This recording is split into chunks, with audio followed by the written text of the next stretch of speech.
What was the last thing you saw out in LA? Flesh-eating mothers. What is that? It was about flesh-eating mothers. It was sweet. It was really Where cool. was it? It was at Counterpoint. They screened it Okay. after, they screened it after they closed last Sunday, I think. They ran out of seats, so I was sitting on a stepladder, and we all voted out of like 3 movies to watch, and Flesh-Eating Mothers was the winner, and it was sweet.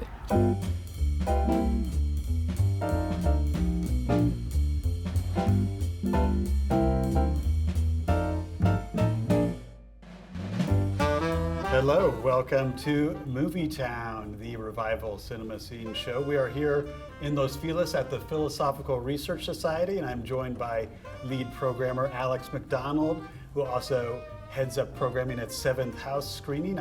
Alex, thanks so much for joining me. Thanks so much for having me. It's really great to be here. Absolutely. Well, I'm always here, but great to be with you here. So how long have you been here? Last week was my second year anniversary. Did they have a film series program prior to that? No, not at all. Yeah. They did sporadic screenings here and there. So, I want to jump into this month's June's series, Yesterday, LA, that's going on here at the Philosophical Research Society. And like the theme behind it is LA history so the films want to, like, how do you interpret that? First of all, I love Los Angeles films. Love LA on film. So any excuse to do that was great, and to do the PRS version of that.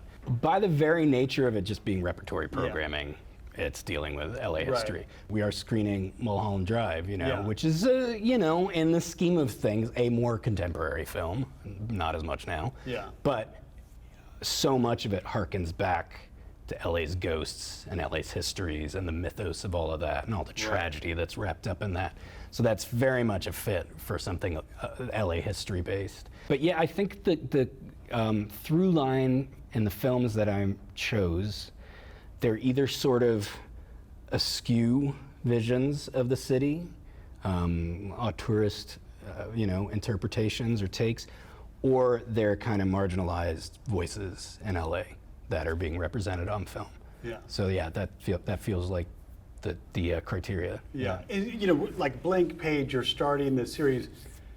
And maybe this relates to how you might program other series as well. Do you typically find like, oh, there's one movie I have to program in this, and then start building it around that? Like, how does it come? How does it come to its shape?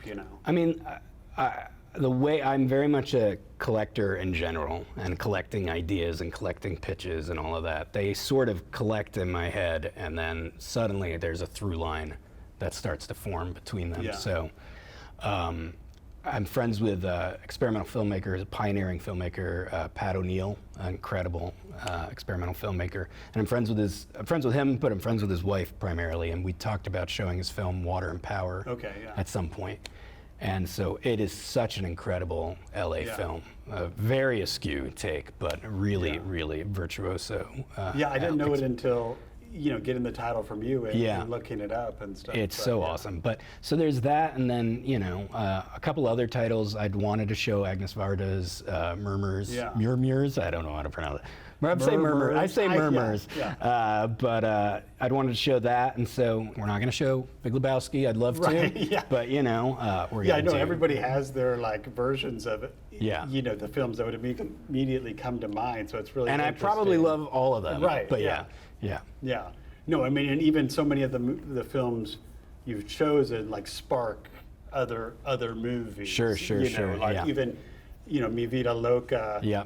Like brought up that time period for me of like sort of late 80s, early 90s, like LA gang kind of movie genre that really, I think, hit its peak sort of that was sort of the tail end of it. Right. But with Colors, it may have been kind of the first of that one, and then Boys in the Hood. Boys in the Hood, Blood In, Blood Out, Sure. American Me. Yep. And then I think Menace to Society was right around definitely the same time as this. But and then did you have a sense of like how many documentaries, how many fiction, or just was there a balance to it? I don't. There's no metric for that. Yeah. It's more like beats that I want to hit. Yeah. And like tones that I want to hit, and whether it's a documentary that satisfies that or a narrative film, you know, that's what I look for. Yeah. You know, like we had a kind of a gap. I realized we needed like one more film in the series, and I was like, what don't we have tonally?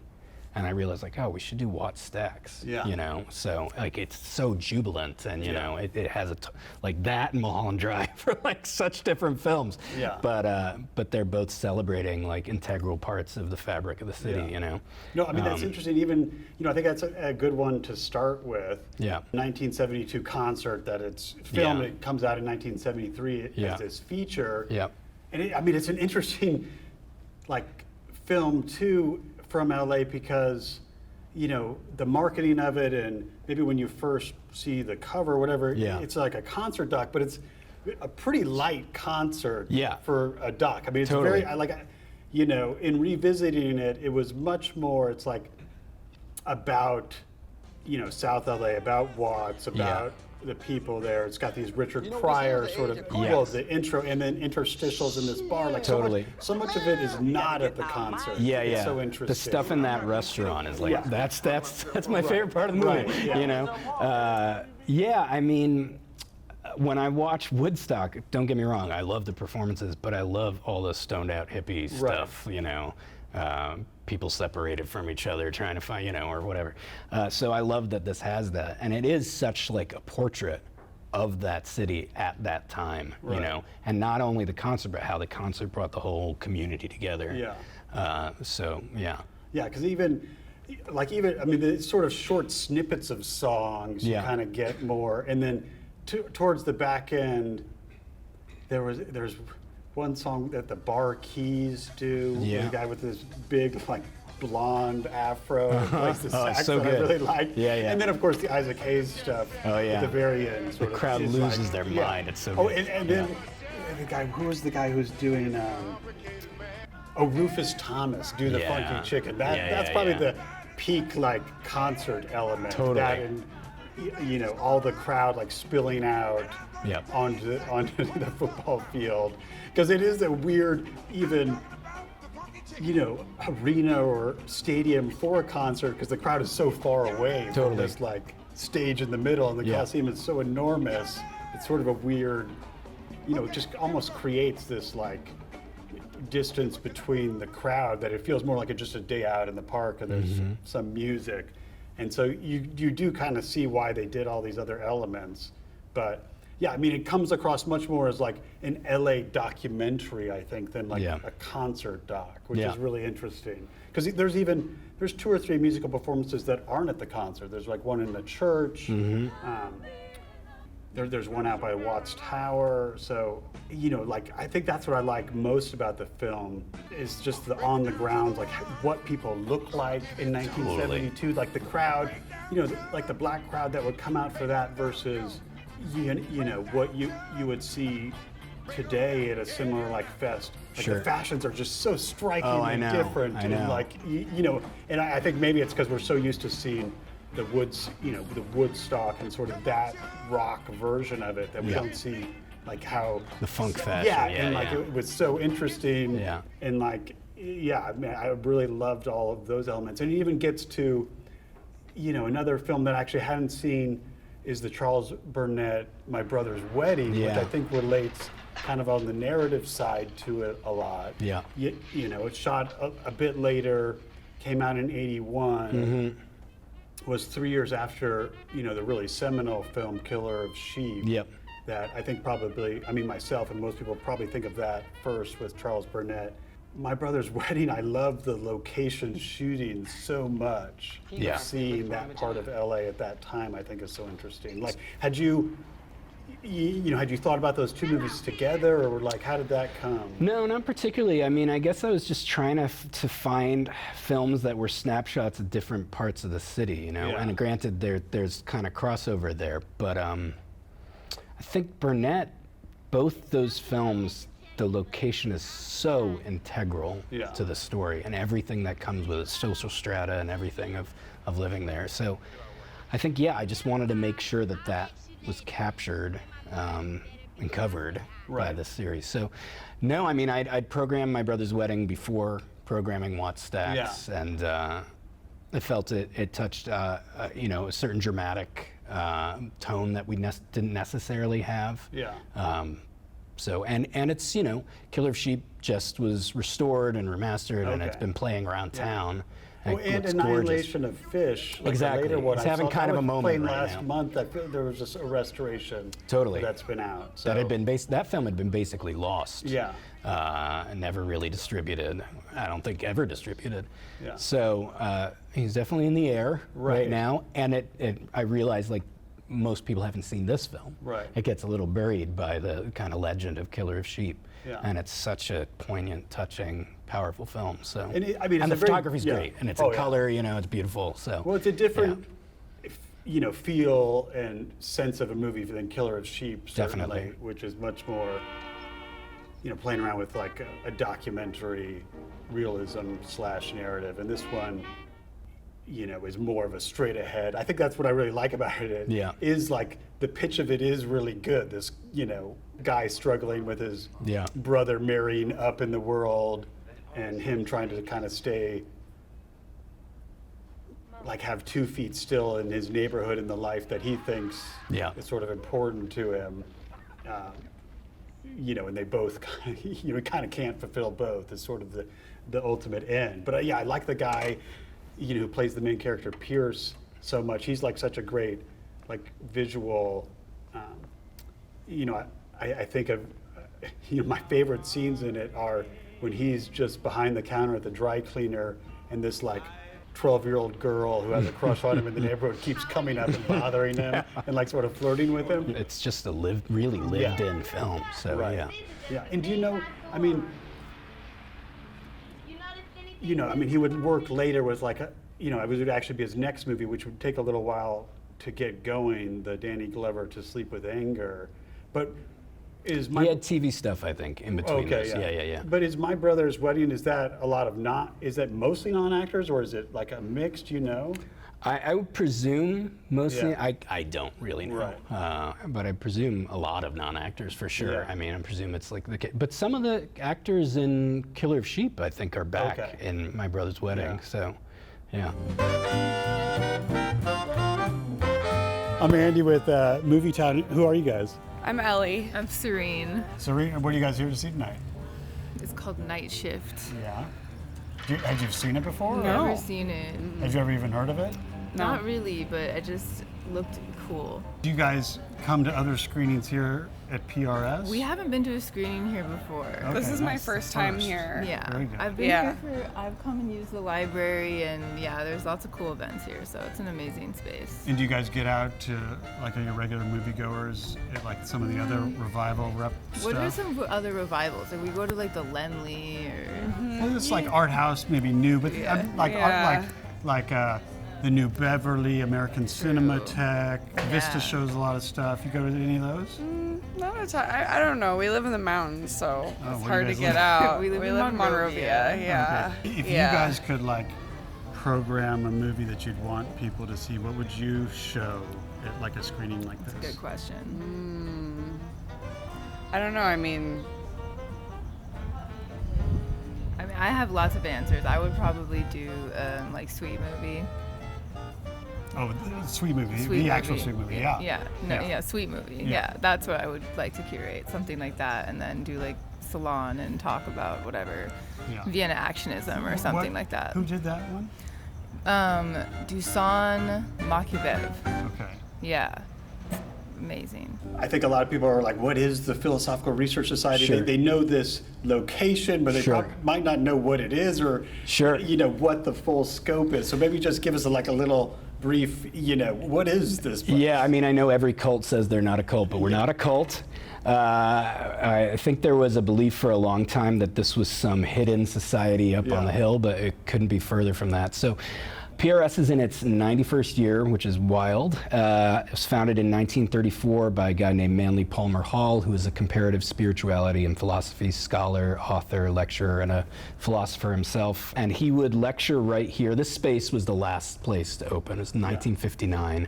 The auditorium was open. It was never intended for screenings. Right. As you can probably tell, but these are like original chairs. Yeah. The chairs, if we can, get into that. The chairs are like a real feature or idiosyncrasy of this place. Yeah. For better or worse. Yeah. Worse. But anyway.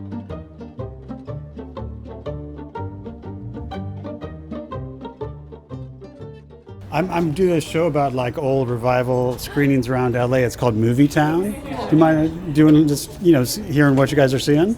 Sure. So I'm Andy. Oh, that's fine. Who are you guys? I'm Tess. Malcolm. I'm Stella. Stella, who are you guys? You guys No. Yeah, we're coming as a group. Yes. We actually have 3 more meetings. Group party And for three people are meeting us. for night shift. Huh? Yeah. So who Our friend- spearheaded this one? Our friend who's not here Yeah. recommended we come see it. But none of you have seen it. No. But No, Tess has been to events here before, Yeah. Okay. and so we know of it. We've been wanting to come. they're a big fan of the space. Yeah. Yeah, it's a good. I've been to a few screenings here just recently this year. Kind of found it. Do you guys go to other screenings around LA of like repertory stuff? Idiots. I've seen some Yeah. old film there. What was the last stuff you saw that you liked there? I saw this documentary on, I think it was Ethiopian jazz. Yeah, that was right. a while ago. I saw Funeral Parade of Roses Oh, that's there, great. and they're showing it again. Yeah, they are showing it and again. I I'm saw like, that. I can't go this time, but Yeah. I'm gonna have her go because I'm gonna go. You're gonna go in to it? lieu of them. Yeah, that's a really fun. I mean, I like a lot of Japanese stuff. That was a really fun one. I'm excited. You guys get out to other, could do old better. movies? Yeah. What? I could do better. This might be the catalyst. This is it. This might start This is it. it. The Agnes Varda doc, MURS, that we alluded to a little bit, but you think a doc about like murals in LA, like it sounds pretty flat, and a lot of the photography is pretty flat of just Sure. like looking at these murals. Yeah. But like there's a real, I really like the energy of this movie so much. I'm wondering, like what sort of, what piece of it made you really want to have it be a part of this one? Well, I mean, I think that ties into that kind of askew nature I was talking about. This is someone who's not from Los Angeles, Right. who's from such a different culture, and who's coming in and looking at it with completely different eyes. And what she sees is not just the art, but like kind of the socio-political connections of this scene and of the people that make these and the messages that are being transmitted and using the city as a canvas, So, yeah, I mean, it fascinates me when there's someone who's approaching something so monolithic from a totally different angle. And that's, to me, what really is special about that film. And her voice, really shines through in the filmmaking. Right. Yeah, so. Yeah, well, I mean, she does provide this, running kind of voiceover, but Totally. you don't ever see her. Yeah. Which, in some of her other docs, she's very present. Totally. And like, I don't, think I know her filmography, like as well. Like, do you see this fitting really? Like, how do you see this fitting into her filmography? I don't know it super duper well Yeah. either. She directed a lot Yeah. of films, but from what I have seen, this definitely, I feel like this feels like, she did documentaries before this. Certainly, she did fantastic Black Panthers documentary, but this feels sort of like a pivot towards some of her later documentary work of what I've seen of it. But Yeah. it doesn't feel like a total, outcast in her Right. filmography. Yeah. But Well, it's still even- very much one of her films. Yeah, you know? even one of the ones that's, more recent, and, I think I know better, and a lot of people, was like a later introduction to Faces, Places one, where she's going around with an artist, and this is her interacting, like, behind the camera, though, with all these artists. Yeah. Who are like, I mean, the characters in this, I think, are what really jump out. A few Yeah. of the muralists, like, you really remember them. Like the guy, one of the ones is that I remember, is the guy in the bucket when he's like doing his Virgin Mary, Jesus, the Holy Trinity, but it's, all in white and like TV actors. Yeah. But it's this enormous thing and the guy's explaining it. It's this bright white, and then there's the guy, I think his name was Willie Heron is like a great character, in one of like the East LA neighborhoods, and they do like almost the big, like his performance art muralist thing, and he's got I like all the like little elements of that a lot. It's got a little of that Errol Morris energy of these kind of eccentric people around the city. And that one, do you think that movie is, from being in LA, like I don't think I really knew the film that well. Do you think that's like a fairly known film, like in this LA kind of? I don't think so. And it's fascinating because it really captures like so much art that's just gone. Right. But there's also a lot of art in it that's still around, surprisingly. I think anybody who's been around the city for a bit will recognize, I've seen that one, or, I think it's a different mural there now. And I think that's part of like the fun of it. And I think that's what I really like about a lot of these movies is, it can get us, it's kind of an interesting transition to Los Angeles Plays itself, but like part of it is you kind of like seeing where you live, you like picking out these, that corner, that intersection, I think that's what I'm thinking of. I wonder if that's right. It's like an interesting part of LA. And have you programmed or seen Los Angeles Plays itself like in a theater before? No. No. It's a long one. I haven't seen the whole thing. I've only seen, I saw pieces of it when it was first like kind of coming up online and being little snippets, but I've never actually, I've sort of, certainly known of it on the scene for a long time, and would see it being played in theaters. I think every time it screens, it's kind of this momentous thing. It's like an event, you know? And it hadn't screened on the East Side for a long time. Cinematheque had played it a few times, but at the Arrow. Okay. So that's a co-presentation with Los Angeles Film Forum. Okay. We're doing a couple of those this month, and Adam Hyman, their programmer, the guy behind the whole shebang, was like, it hasn't played over here in a while. It's it feels like essentially, it's kind of an easy linchpin to kind of see for the series. Definitely. And that's part of why it's at the end, it feels more like a finale kind of to it. Yeah, and I think like revisiting some of it, there is so much pleasure in just watching both these really well-filmed clips that he shows. There's like a visual pleasure from that itself, and then like I do find myself dipping into kind of his thesis of it, dipping in and out of things will pull you and be like, oh, that's really interesting. Like I really remember the Bradbury building stuff so much, because he does spend a bit of time on it, and those movies that were shot there are pretty kind of specific and used it in interesting ways.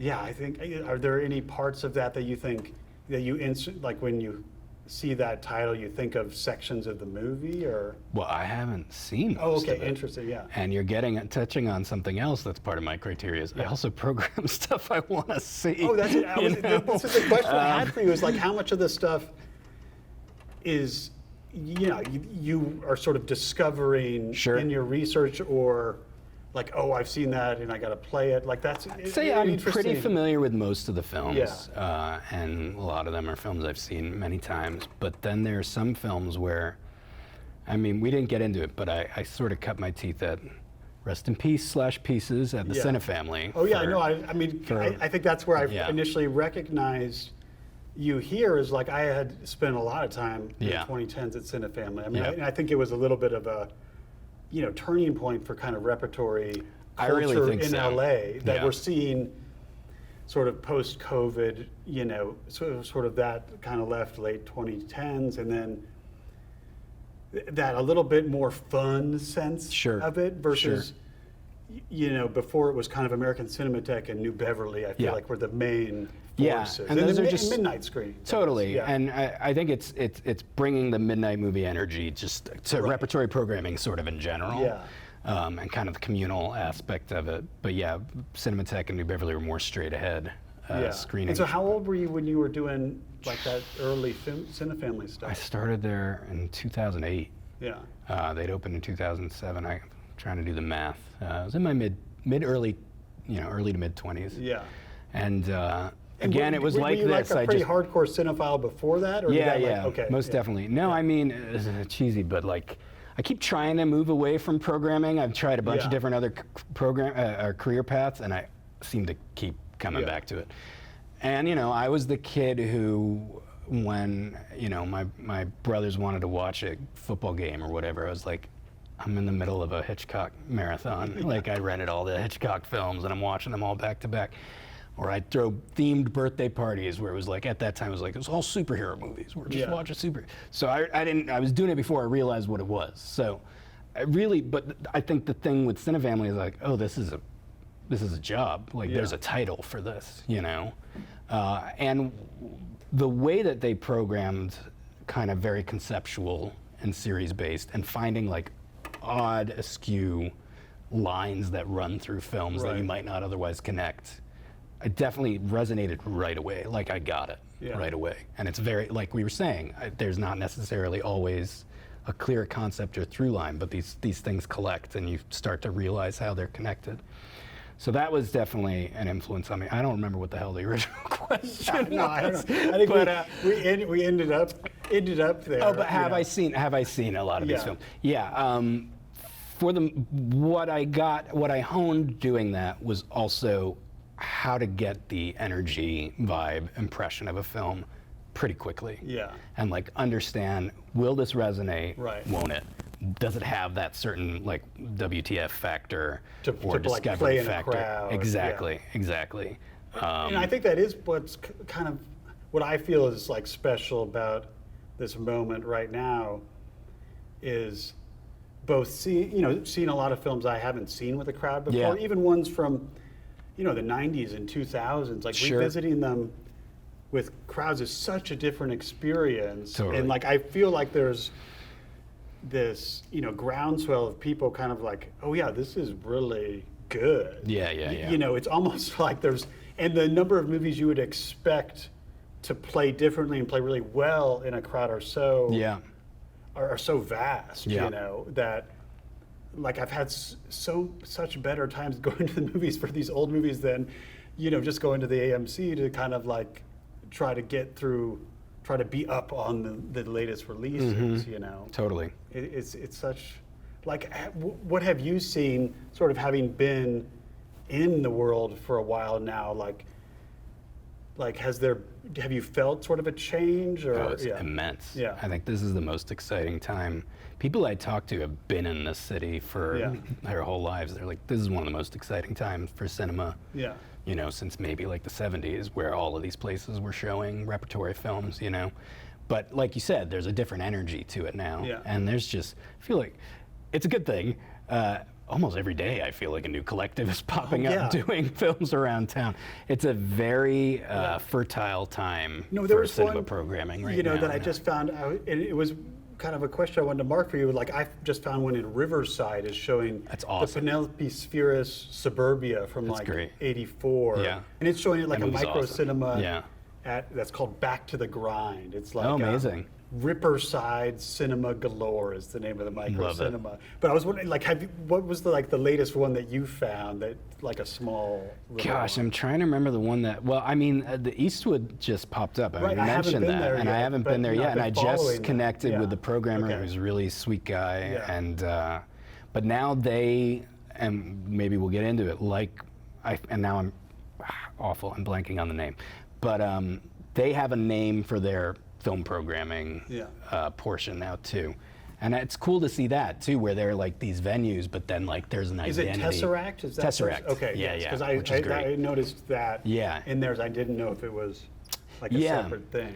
Yeah, so I just discovered that they had a brand for that. Right. Within like the last week. I knew they were doing stuff, but there's just so many places popping up. There's this place we're collaborating with one called Cine Apartamento, who are like a lot of experimental Latinx films, but the name is like because they were screening stuff in their apartment. Okay. And now they're doing stuff around town. Yeah. And I think that's one of the things that's really exciting to me is like you don't have to have a theater to be a programmer now. You can, and that's something I really actually work to foster here, is to collaborate with a lot of different collectives and programmers and people here and try to kind of spread the word and uplift all of that, But now, like Hollywood Entertainment, that group, they move around town, and that's exciting because you get to turn people onto new spaces and the spaces turn people onto them. Yeah. it's just a really cool time Yeah. in LA for. No, Your show is arriving right on time, Right. definitely. And I mean, I think an interesting thing being, like, I've mostly, like, been an East Sider, we're here in Yeah. Los Feliz, and I feel like I was always waiting for, like, a theater to kind of get here. Sure. And then suddenly they, I think the Vidiots and Vista kind of broke the seal, and now it's Totally. just, like, so many Totally. places. Well, and then the Cinematheque moving over to Right, Los Feliz yeah. 3, and Yeah. there's just a lot of Yeah. exciting stuff going on. Have you been to other screenings here at Philosophical Research? Absolutely. Never. This is a great place. Never been One here. never, one No. a time. Yeah. Okay. Yeah, first time. What's like the best screening you've been to here? I don't know. I got to see the last screening of The Little Shop of Horrors. Okay. I was here. And do you guys get out to like the other revival theaters around town? Any of them? I try to go to the Arrow sometimes Yeah. in Santa Monica, but the Vistas, Yeah. Vidiots. Vidiots. The Academy Museum. You got any tickets coming up for screenings? Vidiots on Saturday for The Elephant Man. Oh, nice. Oh, that'll be a good one. Yeah, there's been a lot of David Lynch stuff. I saw the Straight Story there a couple weeks back. It Oh, was that's great. a good one. Yeah. This kind of touches on what we were getting at of just the kind of the energy around town. And, I've been to a couple of these screenings, there's been a lot of them since David Lynch died earlier Right. this year. Right. And it's kind of wild, just like there's such a both fandom for him, and people really turn out for a lot of these screens. Like a couple of Hugely. weeks ago, I went to a screening of The Straight Story at Vidiots on 35, like afternoon weekend screening, packed. And it played such so an amazing well. film. Yeah, such a and great so, film. you're showing Mulholland Drive, Yeah. which is a really interesting one, both for the LA history and kind of, Lynch, and even just history of like film TV that I think Sure. of like the project itself. But Yeah. like what was sort of the impetus for you to put this in the Yesterday LA series? Well, I mean, Lynch was very interested in the esoteric, and Yeah. Mark Frost as well, who worked Okay. with on Twin Peaks, is like super into all of this that we do, kind of stuff we do here. So I think that informs a lot of his work, even subliminally, for sure. Look, screening Mulholland Drive, especially right now, is not the most novel idea. It's in fact the reason I met the programmer at Eastwood is they're also screening it, and I wanted to reach out to make sure it was cool. Yeah. I was very sweet about it. But you're touching on something interesting, is that some of these films, when they play here, Right. it takes on a whole different subtext because Yeah. of what this place is. Right. It affects the way you view the movie, And so I think just the energy of the mystery of it. We talked about mystery and seeking curiosity and discovery, the fact that for so many people this film is like inscrutable, and like its engine is this dream logic. And Jung is a big part of what we do here. There's a lot of dream analysis stuff in the library. So I mean, it was a really obvious fit. Right, Like I gotta admit, there's like a part of me that's like, I don't want to. Yeah. It's like it's played so much, Right. especially in the last few months. But it would be stupid to not include it. It's Yeah. like such a perfect example. I think one of the really interesting things, to kind of, I guess, reflect on or talk about with it is that it was a TV pilot. Absolutely. I can't. Can you imagine? I can't Right. imagine them getting away with everything they did. Well, I mean, they did. post. I know. Post return, like if they were able to do that, Right. like of course. Well, and I think But, yeah. it's interesting, that we've had the return since then. Yeah. And looking back at this starting as a TV show, you could kind of see what he had hoped Totally. to do. And like I had revisited recently, there's a few incredible interviews from like 1999 was when he shot this. Yeah. And it came out in 2001, the feature version. But he shot it for ABC as this pilot in 99. And there's a Movie Line interview where the interviewer, so the magazine Movie Line from back then, the interviewer is in the room with him when he gets the call that it wasn't picked up. Really? And he keeps doing the interview. Wow. It is an incredible piece to find. He's You gotta used find to be it. told. And then there's a being told really no, long, sure. and then there's a really long New Yorker piece about it. Yeah. That I think it was getting a lot of buzz. Oh, David Lynch is returning to TV. This is going to be really interesting. What's he going to do? and then it didn't happen. And so yeah. it was this weird, and then there was sort of this resurrection, like a couple years later.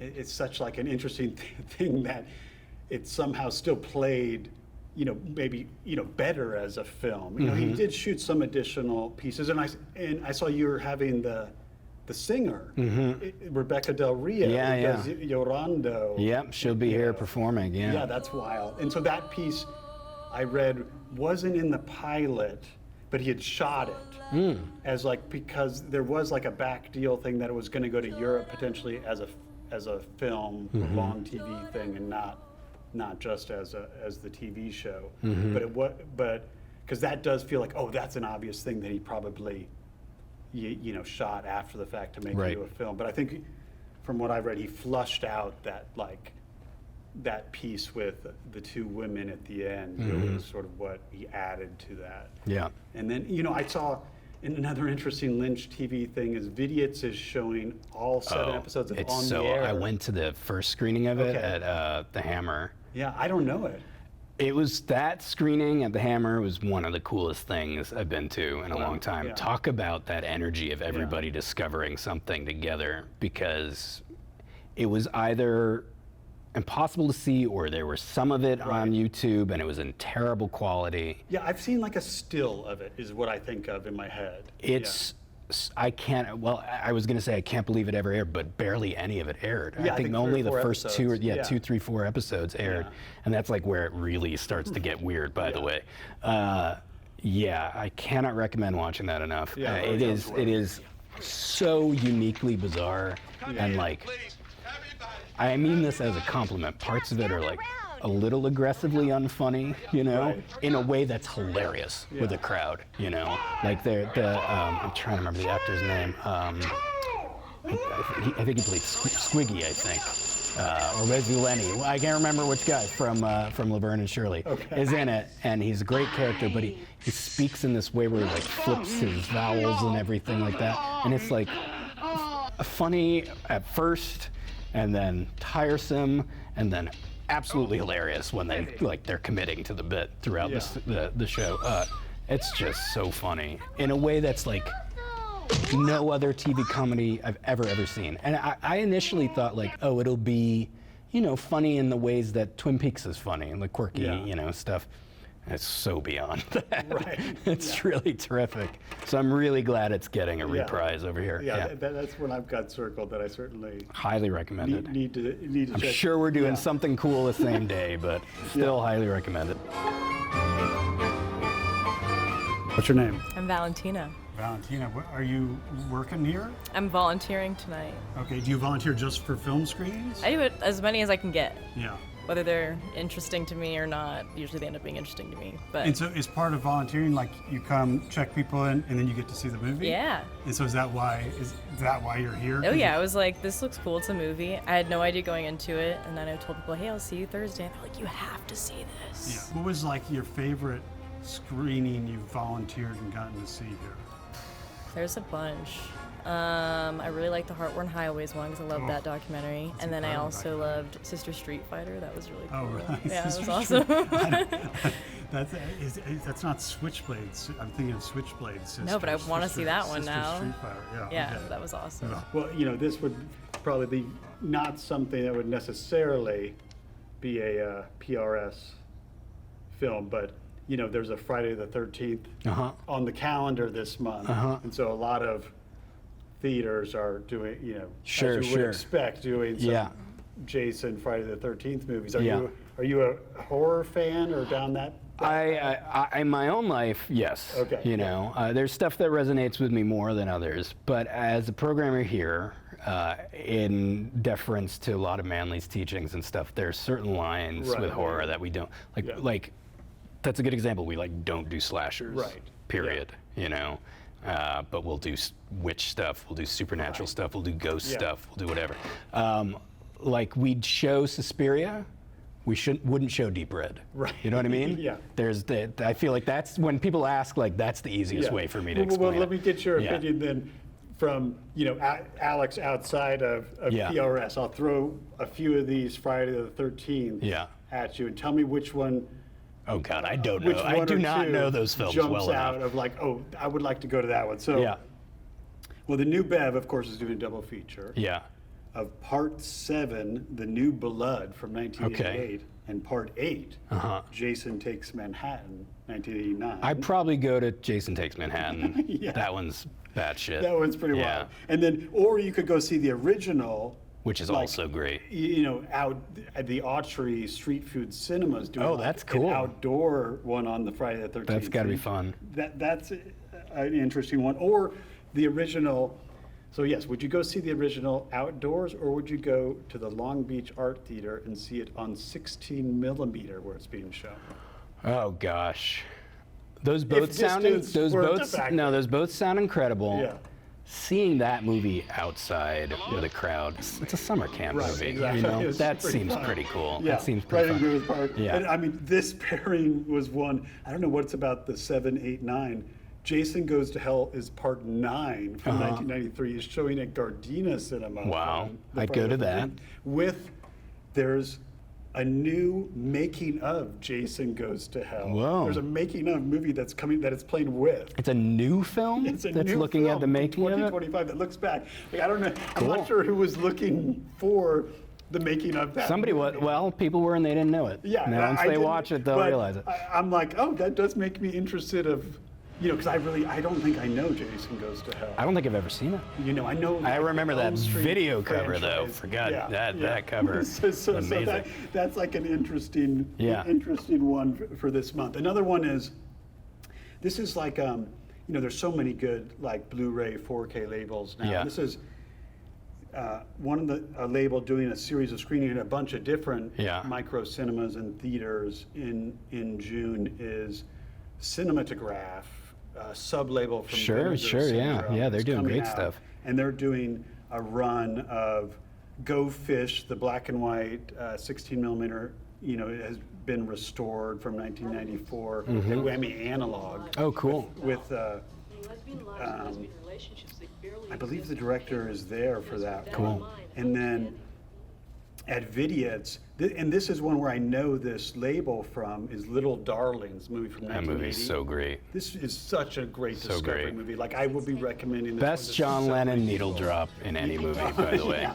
Great But, you know, needle drop. like two 15-year-old girls, Yeah. speaking of going to, you know, Jason going to summer Yeah. camp to lose their virginity, and like, it's just such a delightful Yeah. movie, and It's holds up also so pretty well. heavy, though. Oh, yeah. It's pretty heavy. But I That think lake house yeah. or whatever, boathouse scene. Oh, yeah. Yeah.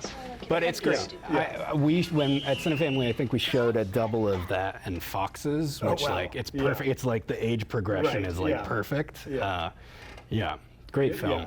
Yeah. And then the third in that is Drop Zone, the 1994 John Badham, Wesley Snipes. Okay. Yeah. when I said that, Skydiving. It's I sort remember of the trailer for the that. skydiving version of Point Break. Sure. And it's got a reissue, and that Cinematic Void's doing that Awesome. at American Cinematheque. But yeah, so those were three. Which any of those jump out as like, oh, that would be a really fun For me to go yeah, to, yeah. for as myself, I'd probably choose Little Darlings out of Yeah. those. I love that film. Yeah. But you know, if I were to show a Friday the 13th movie, Yeah. it wouldn't be any of those. Not to like, you know, be whatever, but you know, try to be hoity about it. But there's a Friday the 13th movie that's no longer considered a Friday the 13th movie. Do you know about No. this? The other title is The Orphan. Not to be confused with the later Orphan horror film. But for a moment, the same way with like Season of the Witch, they were like, oh, it's going to be a series Right. of films around Halloween. Friday the 13th was going to be a series where not every film was about the camp, not every film was about Jason Voorhees or whatever. And it's this weird ass film about this kid who's orphaned, whose parents, if I recall, it's been years, whose parents or his father was like a big game hunter, and he was like, and he becomes a killer kid, and he's obsessed with the woman who's taking care of him, and I can't do it justice. Yeah. It's batshit. I'm sure it's on I gotta look YouTube it up. or Internet Archive or whatever, but that would be the one I'd show for sure. If I was able to show it here, Yeah. 100%. Talk about discovery. Yeah. That movie is Well, really you know, I mean, that's gonzo part of and what I great. love about the calendars is like, you do see some of the same expected films. Sure. But every month there's movies that I'm like, I have no idea what that is. Yeah. But I wanted to see, do you know any of these ones? Sure. Let's see. Have you heard of Rebel from 1973 with Sylvester Stallone? No. This is his first feature lead role. Wow. And it's gotten a remaster. Cool. And he plays like a tough New Yorker who gets into like the anti-war movement. Yeah. And like falls in with like a flower love story, flower child, and then that starts getting sounds investigated so by up the my FBI. alley. It's very like, paranoia. Where's that 70s. screening? That's when? showing at Brain Dead on June 6th with the director. The director is 6th. Robert Allen Schnitzer. I'm trying to remember if I'm free. I want to see that. So that I one's might really be, interesting. actually. And then this one also Brain Dead, Prayer of the ROLLERBOYS. That I've heard of. Yeah. That we screened at Cinefamily. Okay. I have not seen it, Yeah. but I've heard of it. Yeah, so Corey Haim, rollerblading, sort of near future post-apocalyptic Yeah. LA rollerblade gangs going up against Into one it. another. Yeah. If it was not an LA series here, that could make it in the cut. Yeah. And then this is the last one I'll throw at you. This is certainly for me the rarest one. Computer Beach Party from 1988. No, but Jesus, what a title. So this is showing at Whammy Analog on VHS. Of course it is. Great. That's great. Director Gary Troy. They do such great This is stuff about over there. two surfing buddies who find that their surf spot is being privatized Okay. and developed. So it's like, the community against the mayor and development. They're trying to protest it. And the way they protest it is they figure out how to network their computers to tell everybody to come be at this protest party. What? And that's the whole... What year is this? This is 1988. Oh my God, I have to see that. Yeah. So anyways, I just wanted to throw those at you. Yeah, see? I mean, it's exciting. I mean, honestly, that's one of the joy. I don't know that would be happening as much if there weren't so many people doing programming right now. We can't all show Mulholland Drive, and we're all just trying to find new stuff, to turn people on to. And so any of the Yesterday LA movies that we kind of didn't touch on as much, that's like, you definitely want to highlight. Water and Power is going to be amazing. That did sound great. Pat Oneill really great. And we're showing it with another experimental film. And is that considered like experimental documentary? What would you... You could call it that for sure. Okay. Yeah. And you could also not call it that at all. Okay. But it is looking at the kind of eternal power struggle in the city that should be a desert, of water, and the same way like Chinatown kind of touches on it. Yeah. Of water and power, meaning the other term, use of power, but it's Pat Oneill, so it's all like optical printing and superimposition and these incredible motion tracking shots. And he worked on Close Encounters of the Third Kind. He worked on Star Wars. He was an experimental filmmaker before that, kind of counterculture experimental filmmaker, and then worked in special effects. So it's just a remarkable film. And we're showing, he'll be here. Yeah. He's quite old, but he'll be here. And we're also showing a short called Venice Pier by the filmmaker Gary Badler. Yes, shot over a year. I haven't seen it. Yeah. I haven't seen it. And Mark Toscano, who's incredible, works for the Academy Film Archive doing mostly experimental film restoration, worked on this and sang its praises. Okay. So it's just a progression down the length of Venice Pier, but through the course of a year, different seasons, and not shot in chronology in any way. Different points of the pier are shot, and then afterwards he edited it. So each step kind of along the pier is jumping forward in time and space, and I can't wait. Both are on 16 millimeter, Wow. Okay. which is very exciting. Yeah, I try to do 16 wherever we can. And very excited for that. So that's going to be really, really special. And then I'm excited for Los Angeles Play itself because that's one I'm indulgently programming because I really want to watch it. Well, Alex, I hope to make it out to those. Yeah, Thanks so man. much for joining. Really fun to chat with you. Thank you so much for having me.